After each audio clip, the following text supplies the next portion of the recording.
Hi guys, Viking Reefing here. So 2024 is now a wrap, so I thought why not make the first video of 2025 a kind of a review of my reefing year.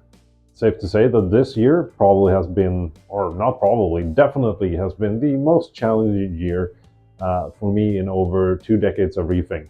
The year started off very positively. I had some really high notes. I was very happy with the tank. I had some great successes.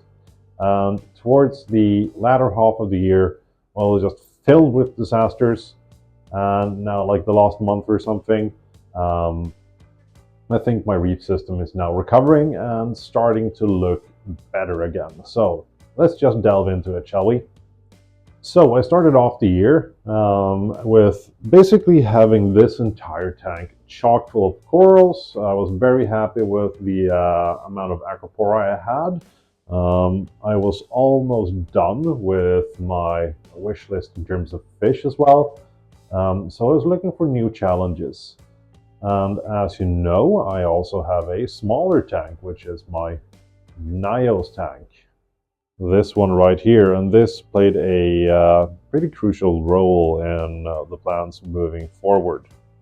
So the journey I embarked upon then was to keep obligate corallivore butterflies. And I actually had some very good success with them. So I had a Trifasciatus, a Melaptrus, and a Baroness of Butterfly. And I got them all to accept prepared foods, and they were thriving in my system, which basically just filled me with joy. That was probably one of the most rewarding things I ever done in reefing. I did lose the Melaptrus quite rapidly. It came in with some sort of a wound, which turned out to be an internal infection. I believe that they had punctured like the swim bladder or something when they caught it, which caused an internal infection that spread and eventually killed the fish. That was quite a disappointment, but the thing was that my process, which I employed on my orange-spotted filefish, it worked on the corallivore butterflies as well. They were just a lot harder to turn on to prepared foods. So that was very fun to do. And it's something that I will soon be embarking upon again, because I don't have those corallivore butterflies anymore, and I'll get to that a bit later in the video. I also stopped dosing 2-part because I had so much Acropora in this tank, and I was plowing through one entire set of modern Reef's pre-mixed solutions monthly, and I believe that's around 120 euros or something each and every month. So I then started looking at alternatives like kalkwasser in conjunction with 2-part and everything like that. Didn't really want to go down the kalk route again. It's kind of messy, so scrapped that idea quite rapidly. I had some previous experience with calcium reactors, but they've always been stupidly fiddly. I've never liked messing around with like needle valves and counting bubbles and all that. Luckily, I managed to find a automatic calcium reactor, the kalk feeder from Pacific Sun, which was a godsend. It's still running this tank now. Couldn't be happier with it. It's been completely maintenance free for almost a year now. So super happy with that addition. I believe that the MP40s went in this year, or might have been in the end of last year, but they have been great. This is the almost first time I've used MP40s. And the ease of maintenance, I just love that. So I will definitely be delving deeper into the vortex range of pumps moving forward, since I obviously now have a bare bottom, so I can really crank up the flow in this tank.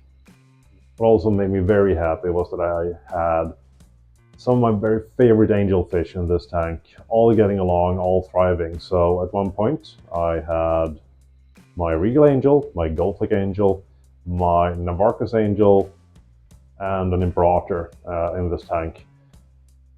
And I freaking love angelfish. They were all in their adult colors and they were just spectacular. So that filled me with joy every time I stepped down here and just watched them. And that, in combination with having tons of nice acros and everything, really brought me a lot of joy from reefing, basically. I've also delved quite deeply into automatic water changes and stuff like that, just to reduce maintenance, and I must say that that has been a godsend as well. Has really, really improved the quality of life in terms of reefing. I don't have to haul buckets if I don't really want to suck out the tridents or anything like that. And the last good thing that happened before everything went to utter shit was that I installed my new light fixtures.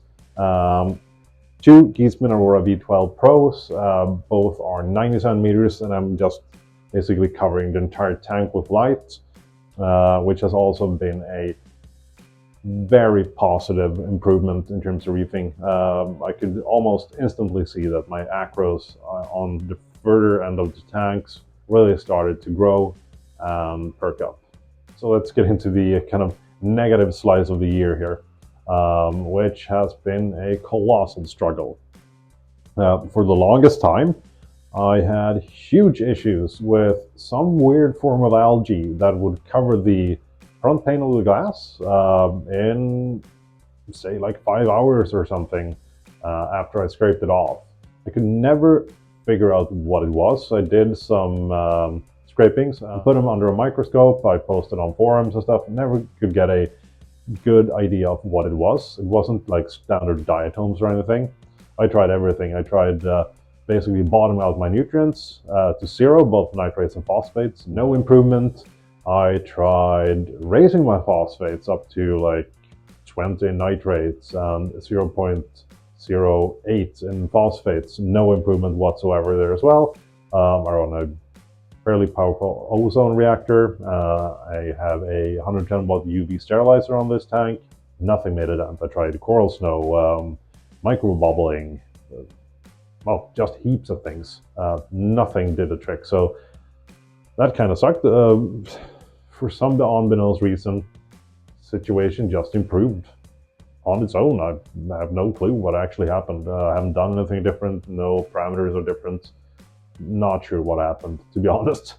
But anyways, so that kind of sucked. More of an annoyance than anything. What happens next was worse, definitely worse.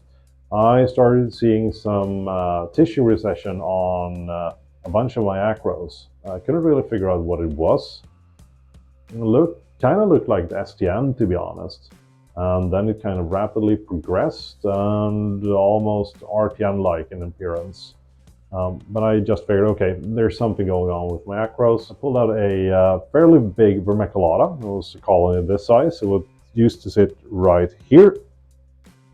I dipped that thing, and some weird wormy black things came off it. I talked to some industry folks, and I got a positive ID on new Acropora eating flatworms. So it's not the standard Acropora eating flatworms. I've dealt with them in the past. They're, in my opinion, super easy to get rid of. And to be honest, like the standard variety of Acropora eating flatworms, they're not terribly destructive. Whereas these guys, they can basically consume an entire colony in a couple of nights. They were like the scourge of the earth. You couldn't really kill them with dips. I tried like Coral RX, the dip from Modern Reef, Lugos, and a bunch of other dips that I had at hand. Nothing really seemed to kill them. You could kind of stun them, and you can base them off the corals, but you can see that they were still alive like an hour after you put them in the dip. So yeah, and obviously it doesn't do jack shit towards the eggs. But talking with some industry folks and how they dealt with them, the verdict wasn't positive. One acquaintance who is a professional coral farmer, well, he basically said these things are a nightmare, almost impossible to get rid of. His advice was to cut off all the acros, place them in a QT tank, and just try and starve them out here and dip them constantly. That might be able to kill them off. And honestly, I didn't really have the space to do that.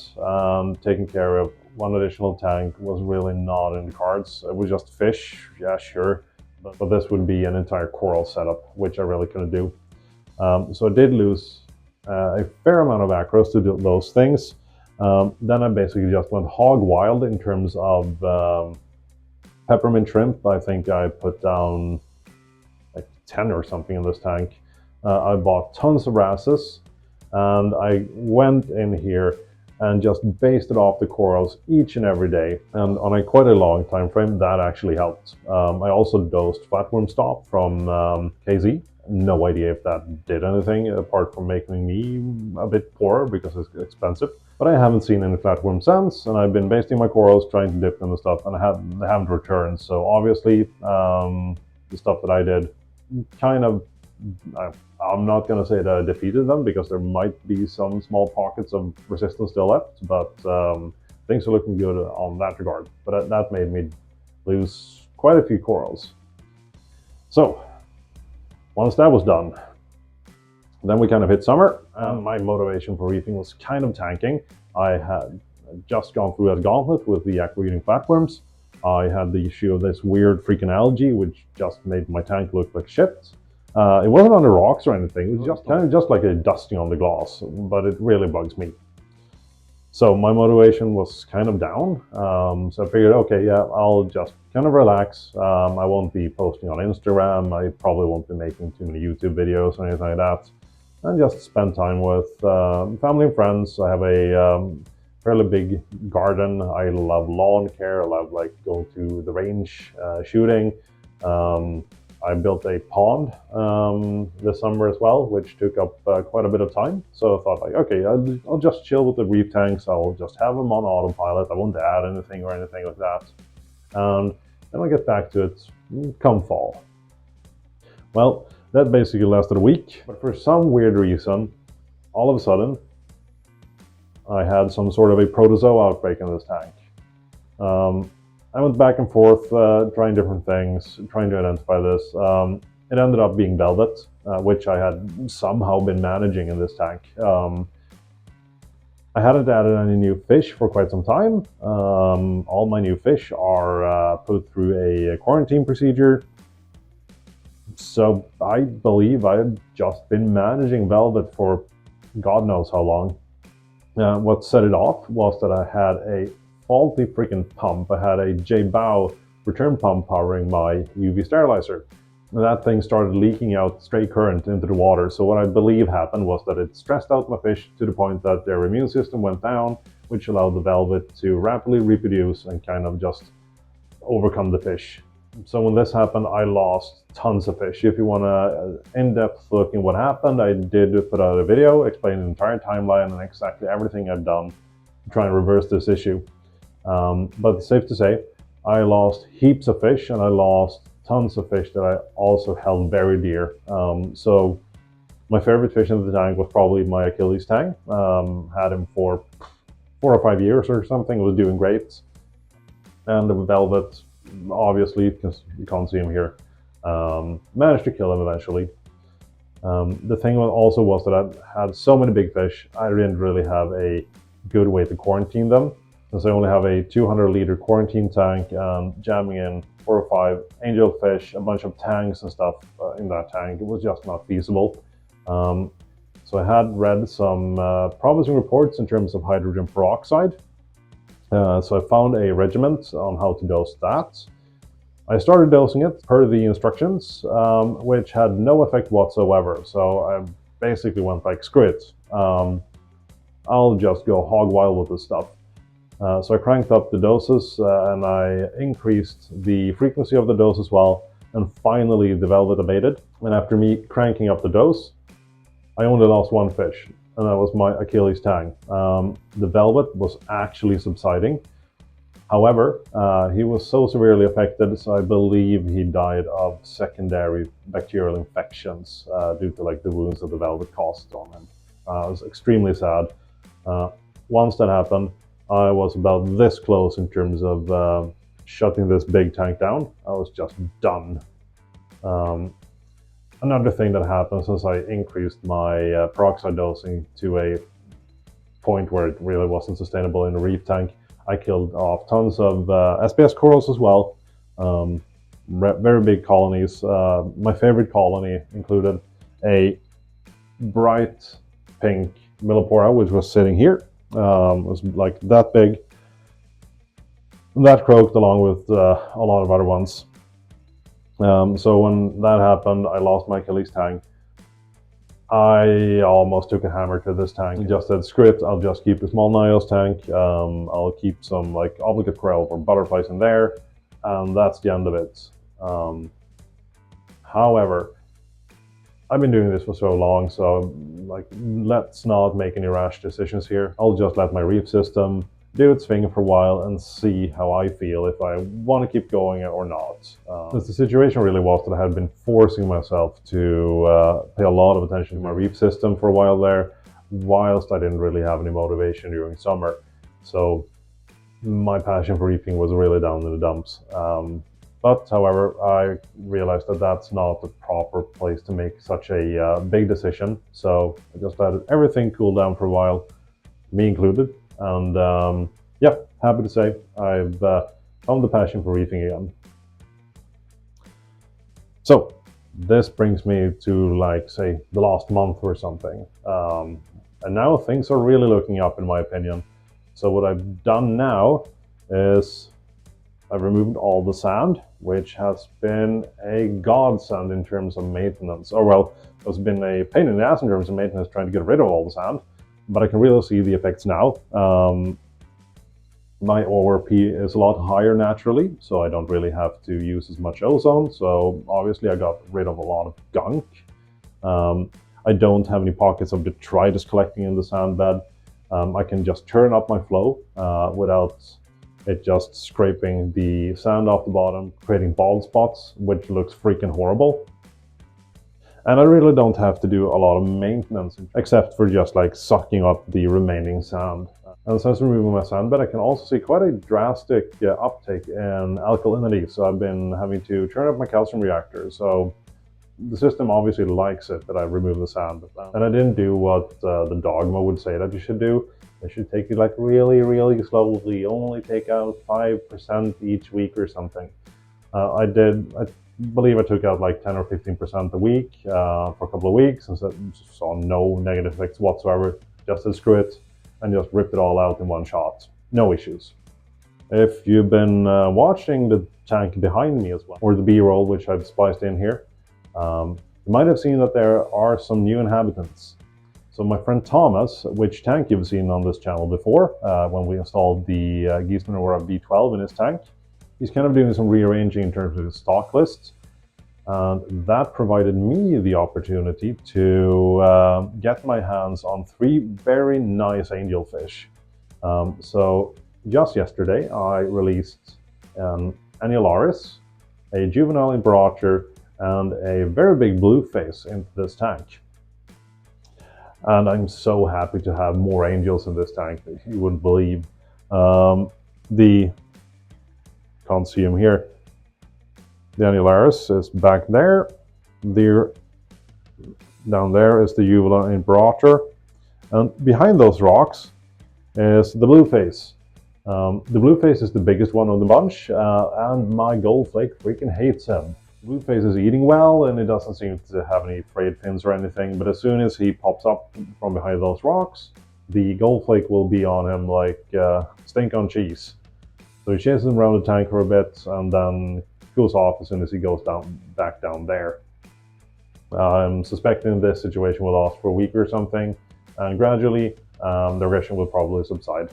Something that is also kind of funny is that I do have a lot of fish now in here, but the thing is, I used to keep a bunch of antheas and stuff, which I also lost due to the velvet, which kind of acted like ditterfish because they will always swing around here in the top water, and that really helped bring out the other fish. So even though I now have 5 angelfish in this tank, you generally don't really see a lot of fish here, which is annoying. So I believe that was about a wrap on 2024 in terms of reefing for me. Started off very well, turned into another disaster, and slowly been building my way back up through the late stages of the year. So what are my plans moving into 2025? Well, I need some more ditterfish, obviously, to bring out the angelfish here and just like make everyone more comfortable. Oh, here's the Imperator. So I'm thinking either that I'll get a new school of Bimacalothrus anthias or perhaps some dispar anthias.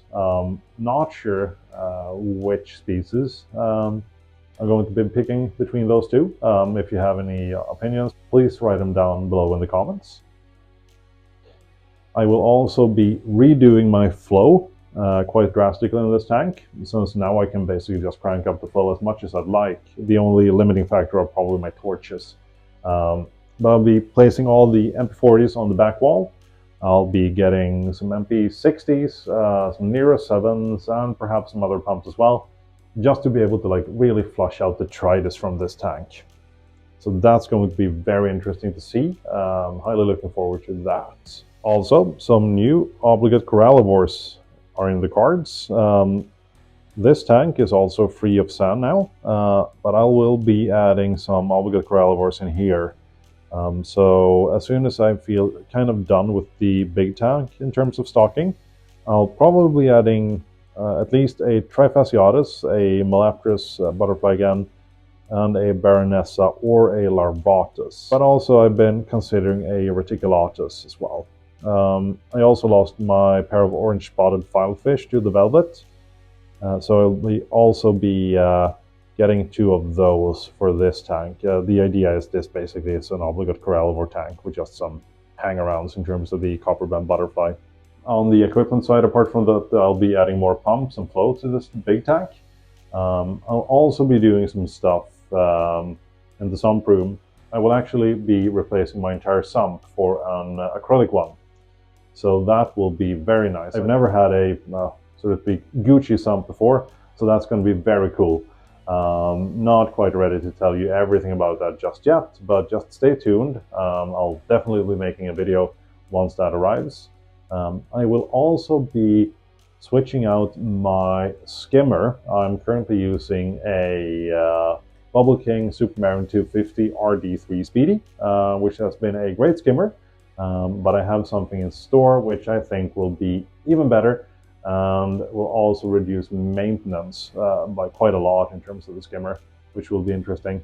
I also have considered starting dosing some trace elements, since I'm basically running this Reef system on a calcium reactor and water changes, and I have been doing that for some time. I have done some ICP tests, and you can see that some of the elements are lacking. However, I don't really trust ICP OES tests since the detection range is kind of shit on those. So I'll be doing an ICP MS test to just really verify if I'm very low on some of the trace element levels, and see if I should start dosing those. Just have something to play around with. I would personally say that the science in terms of dosing trace elements is iffy at best, but probably couldn't hurt anything to keep them at natural seawater levels. I will also obviously be adding more acros to this tank. I've had some issues with low nutrients, so I just really have to figure that out first. Since I now added the 3 angelfish, I will be kind of monitoring to see how that helps. I also have some more fish coming and some more inverts and stuff, which should remedy that situation, but I want to have everything like that in place before I start to buy new acros. No point in placing them whilst the system is kind of unstable. And I think that might be it for me in terms of what happened during 2024 and my plans moving forward. Plans always change, so there's definitely going to be heaps of more things happening in here, but those are the major ones that I know that I'll be doing at this point. Alright guys, be safe, happy reefing, and have a good one. Bye.